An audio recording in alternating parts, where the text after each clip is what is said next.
Blackmore.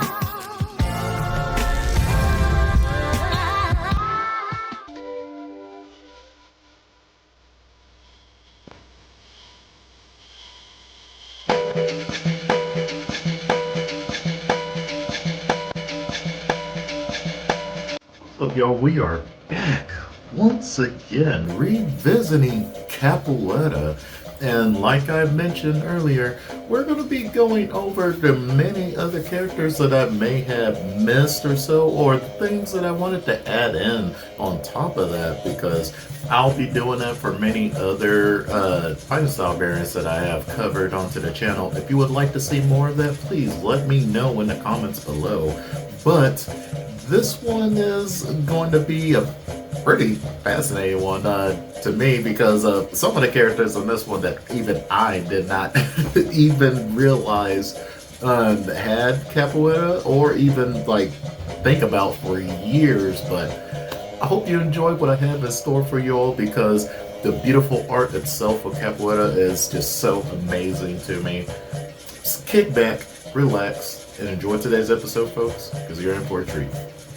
Now let's start off with SNK's very first ever Colombian fighter, I believe, in the King of Fighters series, Zorina, one of the many newcomers of KOF 14, part of Team Brazil, a cheery, fun-loving capoeirista with her own flair to the martial art itself, a samba dancer using kicking techniques falling under the category of Capoeira Contemporanea, having both the regional and Angola styles. There's quite a few on this list that fall into this category too. Let me ponder. You're looking to grind a tribal. Fuck yeah! Lou the Skin from Capcom's Final Fight Streetwise, one of the boss characters in that game. He may not look like it at first glance, but he's using a lot of capoeira techniques incorporated into his own blended style. Give the game a try if you want some janky beat-em-up vibes with a pretty nice combat gameplay on top of it. Even Urban Reign has some contemporaneous representatives of the brother-sister duo in Chris Bowman and Kelly Bowman. Oh yeah, how can I forget SNK's other capoeira fighter, Witsore, part of the Maximum Impact series, which sadly he's never appeared in any other KOF outside of those 3D versions of the game. Now there's a character I would like to give attention to for Capoeira Regional is Rage of the Dragons Pupa, a young girl that loves to party, obsessed with breaking down and working on machines, who also practices Capoeira Regional, with a twist using certain attacks with her tools like the wrench or projectiles. This is one of the many other fighting games I don't have much experience in, but seeing not just her design, but many other characters has really piqued my interest, so maybe one of these days I'll check it out during my downtime. Squaresoft's The Bouncer doesn't shy away either from representing Capoeira Regional with one of the boss characters, Echidna, someone that I completely forgot was in the game. Yeah, that's how fuzzy my memory is on this game outside of the famous first level bar fight.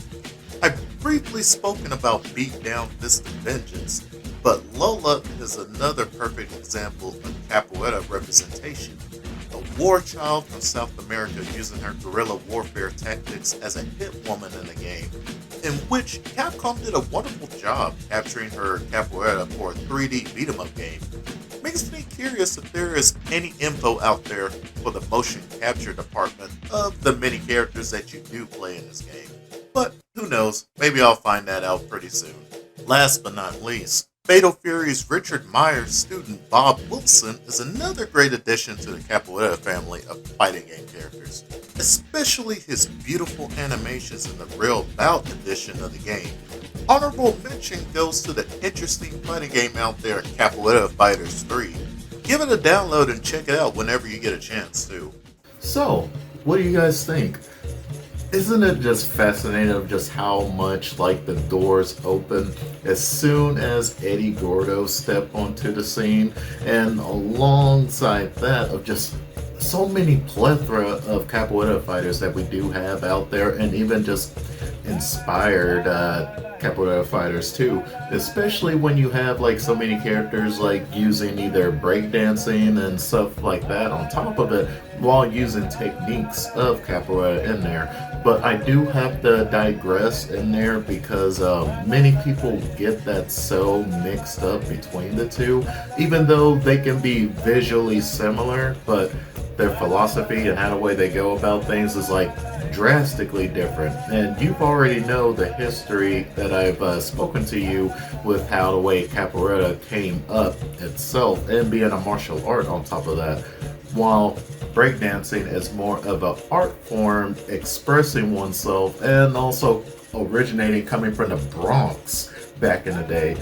Both are an art form in their own way, and what I mean by art form of just expressing yourself on top of that, while capoeira is also a martial art at the end of the day, it is still another form of expressing oneself as well. So don't ever get that twisted, because that is something that I've seen like just constantly confused out there in the zeitgeist of things. But what do you guys think of these other characters out there that I completely missed in the first video? Did you learn something new? Is there anything you would love to see in the future? Let me know down in the comments below, because I will be opening another vote tab of the next fighting style editions out there of what you would love to see me cover first out of these next 3 choices. So yeah, be in store for that, because I'm sure you're going to end up loving that. Oh yeah, and how can I forget, please, if you enjoyed the video, like, subscribe, and hit that bell so you can stay updated on any new videos coming to the channel. That little bell icon right there, yeah, hit that. That way you can end up staying up to date on anything that is coming to the channel. And also remember that I do have the Discord too open, like for anybody that wants to join, hang out, chit chat, or play games. Or so your boy right now is currently getting into Monster Hunter Wild, so yeah, if you ever want to play that, please hit me up as well. And also Marvel Rivals too, man. But anyways, y'all, you have a wonderful day. I'll see y'all next time. Peace, y'all.